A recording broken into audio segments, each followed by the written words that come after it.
6월의 첫 번째 수요일 저녁 예배에 예배의 자리에 나오신 여러분 모두를 우리 주님의 이름으로 한 분 한 분 다 환영하고 축복합니다.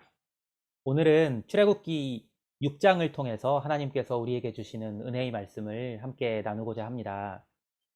네, 방금 전에 이제 이규자 권사님께서 첫 절을 6장 2절 본문 첫 절을 읽어 주셨는데요. 오늘 본문의 말씀은요. 아주 강력한 하나님의 자기 선포로 시작합니다. 하나님께서 모세에게 뭐라고 선포하시나요? 이렇게 선포하십니다. 하나님이 모세에게 말씀하여 이르시되 나는 여호와이니라. 네. 하나님께서는 지금 어떤 맥락에서 모세에게 당신이 여호와라고 말씀하고 계시는 걸까요?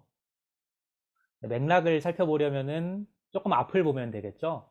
아주 조금만 앞으로 돌아가 보면 알 수 있는데요. 오늘 본문 바로 앞장 출애굽기 5장이 이렇게 끝납니다. 출애굽기 5장의 끝 두 절을 마지막 두 절을 제가 읽어드리겠습니다. 모세가 여호와께 돌아와서 아뢰되 주여 어찌하여 이 백성이 학대를 당하게 하셨나이까? 어찌하여 나를 보내셨나이까? 내가 바로에게 들어가서 주의 이름으로 말한 후로부터 그가 이 백성을 더 학대하며 주께서도 주의 백성을 구원하지 아니하시나이다. 모세는요, 하나님께서 하라는 대로 했는데 상황이 좋아진 것이 아니라 오히려 나빠졌습니다. 네, 우리가 지난 수요일에 사도행전 7장을 통해서 스데반의 설교를 들여다봤었죠. 스데반의 설교 중에 모세가 나오는데요. 하나님께서 광야에서, 모세가 광야에 있었으니까요. 미디안 광야에서 떨기나무, 불꽃 가운데서 모세를 부르신 사건을 사도행전 7장 스데반의 설교를 통해서 우리는 들여다봤습니다. 하나님께서 모세를 부르셔서 뭐라고 말씀하셨나요? 애굽 왕 바로에게 가라고 보내셨지요. 그 말을 듣고 모세가 바로 네 알겠습니다 하지는 않았습니다. 한참을 망설였어요. 하지만 그렇게 한참을 망설이고 하나님과 설전을 벌인 후에요. 모세는 결국에는 하나님의 그 말씀에 순종해서 미디안 광야를 떠나서 자신이 도망쳐 나왔던 애굽으로 돌아가서 바로에게로 들어갑니다. 그리고 바로에게 이스라엘 백성을 놓아달라고 하나님의 이름으로 말합니다. 그러면 상식적으로 생각해 볼 때, 우리가 통상적으로 생각해 볼 때 어떻게 되는 게 자연스럽습니까? 애굽 왕 바로가 즉각적으로 이스라엘 백성을 놓아줘서 이스라엘 백성이 하나님의 손으로 구원받는 역사가 즉각적으로 펼쳐져야지요. 물론 우리는 하나님의 구원의 역사가 결국에는 이스라엘 백성들에게 이루어졌다는 사실을 이미 잘 알고 있습니다. 그러나 그것이 즉각적이지는 않았습니다. 방금 제가 읽어드린 대로 출애굽기 5장의 마지막 두 절을 읽어드린 대로 모세가 하나님의 말씀에 순종했음에도 상황은 나아지지 않았습니다. 오히려 더 절망적이 되었습니다. 제가 방금 전에 읽어드렸죠. 모세의 말을 들은 바로가 이스라엘 백성을 오히려 더 학대합니다. 그리고 이스라엘 백성들은요, 그런 상황 속에서 모세에게 감사하는 것이 아니라 원망합니다. 마치 40년 전에, 그로부터 40년 전에 모세가 동족을 위해서 애굽 사람을 쳐 죽였을 때 동족 이스라엘 백성이 모세를 밀치며 오히려 조롱하고 원망했던 것과 마찬가지로 말입니다. 이 상황 속에서 모세의 심정이 과연 어땠을까요? 모세에게 있어서 이것은 정말로 큰 절망이었을 겁니다. 생각해 보십시오. 모세는 분명 자신이 하나님의 말씀대로 행하고 있다고 확신하고 있었습니다. 그리고 자신이 하나님의 뜻대로 하나님의 명령을 따라 행하고 있다는 그 확신은 그로 하여금 희망을 갖게 했을 겁니다. 하나님께서 절망적인 상황으로부터 자기 자신과 그리고 자신의 동족 이스라엘 백성을 마침내 구원하시리라는 그런 희망 말입니다. 아마 확신했을 겁니다. 하나님 뜻을 따라 행했으니까. 하나님께서 형통하게 하시리라고 모세는 당연히 생각했을 겁니다. 그런데 웬걸요? 상황이 더 나빠집니다. 자신이 돕고자 했던 동족들이 자신을 조롱하고 원망합니다. 왜요? 바로에게서 더 큰 학대를 받으니까요. 기대했고 확신했기에 모세에게 있어서 실망과 좌절은 더 컸을 것입니다. 40년 전의 기억이 떠오르면서 모세를 더 괴롭게 하지 않았을까요? 40년 전에 하나님께서 자신을 통해 동족을 구원하실 거라고 생각하고 어렵게 결단해서 어려운 행동을 했는데 하나님의 구원의 역사는 이루어지지 않고 오히려 동족의 밀침으로 애굽 땅을 떠나야 했던 그때 그 기억 말입니다. 여러분은 그런 경험 없으십니까? 하나님의 뜻을 분별하기 위해 열심히 기도했고 그렇게 기도 중에 하나님께서 뜻하신 바라는 확신을 얻어서 행동했는데 그 일이 순탄하게 이루어지지 않고 오히려 어려운 일이 자꾸만 생기고 자꾸만 장애물이 나타나서 여러분을 힘들게 한 적 있지 않으십니까? 그래서 내가 하나님의 뜻을 과연 잘 분별해서 행한 것이 맞는지 의문을 가져보신 적 없으십니까? 저는 그런 경험이 많습니다. 분명히 하나님의 뜻이라 생각하고 순종하는 마음으로 어렵게 결단해서 행했는데 일이 순탄하게 진행되지 않은 적이 많습니다. 사실 멀리 갈 것도 없습니다. 멀리 갈 것도 없이 제가 로고스 교회 담임 목회자가 되기로 결단한 후의 일만 해도 그렇습니다. 사실 제게는요, 어려운 결단이었습니다. 하지만 기도하면서 하나님께서 뜻하신 바라 믿고 청빙 절차에 응했습니다. 하나님께서 저를 통해서 교회를 회복시키시고 모든 일이 순탄하게 잘 이루어질 거라고 생각했습니다. 그런데 순탄하기만 하지 않았습니다.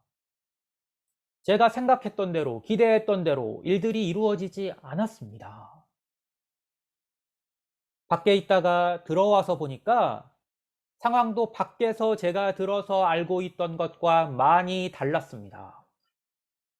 곧 해결될 것이라고 생각했던 문제들은 잘 해결되지 않았고, 오히려 이런저런 문제들이 더 생기고, 문제가 복잡해졌습니다. 그 중에는 여러분이 다 아시는 문제들도 있고요. 아직까지도 저만 알고 있는 문제들도 있습니다. 내가 하나님의 뜻을 제대로 분별해서 이 일을 잘 시작한 게 맞나? 이런 의문을 가지지 않을 수 없었습니다. 여러분도 그런 경험들 다 있으시지요? 그런 저와 여러분에게 하나님께서는 이렇게 말씀하십니다. 나는 여호와이니라. 내가 아브라함과 이삭과 야곱에게 전능의 하나님으로 나타났으나 나의 이름을 여호와로는 그들에게 알리지 아니하였고 가나안 땅 곧 그들이 거류하는 땅을 그들에게 주기로 그들과 언약하였더니 이제 애굽 사람이 종으로 삼은 이스라엘 자손의 신음소리를 내가 듣고 나의 언약을 기억하노라. 하나님께서는 무슨 의미로 나는 여호와이니라 고 말씀하셨던 걸까요? 제게는 이렇게 들립니다. 내가 지금 너와 함께하여 이제 구원의 역사를 너와 함께 이루어 나가겠다. 물론 하나님께서는 모세 이전에도 아브라함과 이삭과 야곱에게도 함께 하셨습니다.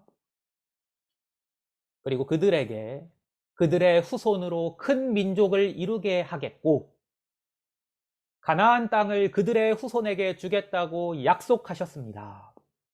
그렇게 약속하시면서 하나님 당신께서 전능하신 하나님이심을 그들에게 여러 차례 나타내셨습니다. 그러나 하나님의 그 약속들이 그들의 시대에 성취되지는 않았습니다. 그들의 때에 그들과 함께 하나님께서 구원의 역사를 이루시지는 않았습니다.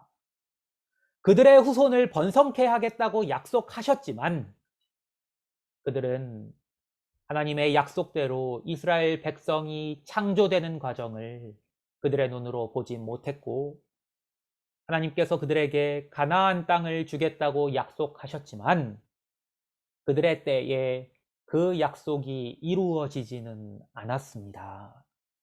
그러나 이제 하나님께서는 모세에게 나타나셔서 나는 여호와이니라고 말씀하시면서 당신의 이전 언약을 당신께서 기억하고 있으며 이제 그것을 이루겠다고 선언하십니다. 제가 주일에도 이사야서 6장을 본문으로 말씀을 전하면서 하나님께서는 하나님의 때에 하나님의 방법으로 반드시 하나님의 일을 이루신다고 말씀드렸습니다. 이사야 선지자에게 일어난 일련의 사건들을 통해서 우리는 하나님의 때와 하나님의 방법이 우리 생각과 다를 수 있다는 사실을 배웠습니다. 우리가 하나님의 계획 안에 있을지라도 우리는 절망적인 상황에 놓일 수 있다는 것도 배웠습니다. 오늘 본문은 거기에서 한 걸음 더 나아가서 우리가 하나님의 뜻을 조차 행한다고 해도 우리가 하는 일이 순탄하게 진행되지 않을 수도 있다는 사실을 가르쳐 줍니다. 절망적인 상황이 우리가 처해 있는 절망적인 상황이 오히려 더 절망적인 상황이 될 수도 있다는 절망적인 사실을 말입니다. 쉽게 말하면요. 오늘 본문에서 출애굽기 5장이죠. 엄밀히 말하면 출애굽기 5장에서의 모세와 같이 주여 어찌하여 나를 보내셨나이까 라는 절규를 하게 될 수도 있다는 뜻입니다. 그러나 하나님께서는 모세의 절규에 이렇게 대답하십니다. 나는 여호와이니라. 내가 아브라함과 이삭과 야곱에게 전능의 하나님으로 나타났으나 나의 이름을 여호와로는 그들에게 알리지 아니하였고 가나안 땅 곧 그들이 거류하는 땅을 그들에게 주기로 그들과 언약하였더니 이제 애굽 사람이 종으로 삼은 이스라엘 자손의 신음소리를 내가 듣고 나의 언약을 기억하노라. 우리 주 하나님께서는 우리의 고통을 아시고 우리의 신음을 들으시는 분입니다. 그리고 그분은 신실하신 여호와 하나님이십니다. 이제 애굽 사람이 종으로 삼은 이스라엘 자손의 신음소리를 내가 듣고 나의 언약을 기억하노라고 말씀하신 하나님께서 이어서 이렇게 말씀하십니다. 그러므로 이스라엘 자손에게 말하기를 나는 여호와라. 내가 애굽 사람의 무거운 짐 밑에서 너희를 빼내며 그들의 노역에서 너희를 건지며 편팔과 여러 큰 심판들로서 너희를 속량하여 너희를 내 백성으로 삼고 나는 너희의 하나님이 되리니 나는 애굽 사람의 무거운 짐 밑에서 너희를 빼낸 너희의 하나님 여호와인 줄 너희가 알지라. 아멘. 하나님께서 함께하지 않으신 것이 아니라 단지 하나님의 때가 아직 차지 않았던 것입니다. 하나님께서 계획하신 구원의 역사를 하나님의 방법으로 제대로 이루시려면 시간이 더 필요했습니다. 하나님께서는 그 사실을 깨닫게 하시기 위해서 고통 중에 신음하며 하나님께 부르짖는 모세에게 하나님께서는 다시 한번 당신께서 여호와인 줄 알라고 말씀하십니다. 내가 반드시 너와 내 백성을 구원하리라고 말씀해 주십니다. 사랑하는 여러분, 하나님께서 여러분과 함께 하신다는 사실을 믿으십니까? 어쩌면 우리에게는 그것을 의심할 만한 충분한 근거가 있는지도 모르겠습니다. 우리가 처한 상황이 절망적일 수 있습니다. 그리고 거기서 더 나아가서 아까 말씀드린 대로 하나님의 뜻을 조차 행한다고 믿고 행하고 있는데도 절망적인 상황이 나아지지 않을 수 있습니다. 상황이 나아지기는커녕 더 나빠질 수도 있습니다. 그런 상황에서 우리는 무엇을 해야겠습니까? 모세가 한 것처럼 하나님께 기도로 아뢰어야겠습니다. 주여, 어찌하여 이 백성이 학대를 당하게 하시나이까? 어찌하여 나를 보내셨나이까? 내가 바로에게 들어가서 주의 이름으로 말한 후로부터 그가 이 백성을 더 학대하며 주께서도 주의 백성을 구원하지 아니하시나이다. 우리가 그렇게 부르짖으며 우리 하나님께 기도하면요, 신실하신 우리 주님께서 분명 이렇게 대답하실 겁니다. 이제 내가 바로에게 하는 일을 내가 보리라. 강한 손으로 말미암아 바로가 그들을 보내리라. 강한 손으로 말미암아 바로가 그들을 그의 땅에서 쫓아내리라. 나는 여호와이니라. 우리는 우리 주님을 신뢰해야 합니다. 상황을 바라보지 말고 상황 속에서 역사하시는 하나님을 바라봐야 합니다.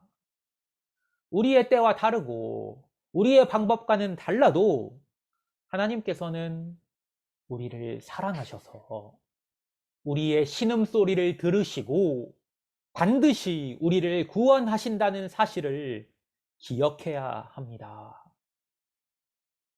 지금 우리로 고통당하게 하시는 것은 우리에게 하나님께서 전능의 하나님으로만 나타나시는 것이 아니라 우리와 함께 구원의 역사를 이루어 가시는 여호와 하나님으로 나타나시기 위함임을 우리는 깨달아 알아야 합니다. 그래야 우리는 고통 중에도 즐거워할 수 있습니다. 절망 중에도 소망을 품을 수 있습니다. 예기치 못한 일이 일어나고 어려운 일이 닥쳐도 인내할 수 있습니다. 하나님께서 우리를 연단하셔서 우리를 순금과 같이 나오게 하실 거라는 믿음과 소망을 가지고 그렇게 살아가시기를 소원합니다. 우리가 하나님의 계획 안에 있다면 하나님께서는 그 어떤 상황에서도 하나님의 때에 하나님의 방법으로 우리를 구원하시고 우리에게 크신 은혜를 베푸실 것입니다. 우리 주 하나님께서는요, 예수님이 떠나신 후에 오순절날이 이르렀을 때 제자들에게 그렇게 하셨고, 우시야 왕이 죽던 해에 이사야 선지자에게 그렇게 하셨고, 애굽 땅에서 도망쳐 나와서 초라한 모습으로 40년을 보낸 모세에게 그렇게 하셨습니다. 갈급한 마음으로 그리고 사모하는 마음으로 성령의 도우심과 역사하심을 구하는 저와 여러분에게 성령께서 임하시고 역사하셔서 우리에게도 그렇게 하시기를 간절히 소원합니다.